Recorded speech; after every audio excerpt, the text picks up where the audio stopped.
ఇటు పాకిస్తాన్లో భారీ పేలుడు సంభవించింది. ఈ పేలుడు ధాటికి అక్కడ ఒక్కసారిగా భయాందోళన వాతావరణం నెలకొంది. రిక్షాకు బాంబు అమర్చి పేల్చినట్టుగా అనుమానం వ్యక్తం చేయడం జరుగుతోంది పాకిస్తాన్.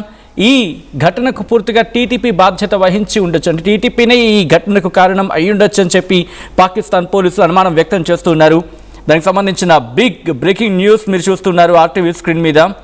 ఆ విజువల్స్ మీరు చూడొచ్చు. ఆఫ్ఘనిస్తాన్ బోర్డర్లో ఖైబర్ పఖ్తుంఖ్వా ఉంటుంది. ఖైబర్ పఖ్తుంఖ్వాలోని లక్కీ మార్వత్ ఈ ప్రాంతంలో భారీ పేలుడు సంభవించింది. మార్కెట్ ఏరియాలో ఉగ్రవాదులు ఒక రిక్షాకు బాంబు పెట్టారు. ఈ ఘటనలో 9 మంది మృతి చెందారు, 20 మందికి పైగా తీవ్రంగా గాయపడ్డారు. మృతుల్లో 2 పోలీసులు ఉన్నారు, ఒక మహిళ కూడా ఉన్నారు. ఇప్పటి వరకు ఎవరు కూడా ఈ దాడికి బాధ్యత తమదే అని చెప్పి ఇంకా అంగీకరించలేదు, ఇంకా ఈ దాడికి బాధ్యత వహించని పరిస్థితి. అయితే పోలీసులు మాత్రం తెహ్రీక్-ఈ-తాలిబాన్ టీటీపీకి చెందిన తాలిబాన్లే ఈ దాడి చేసి ఉంటారని చెప్పి అనుమానం వ్యక్తం చేయడం జరుగుతోంది.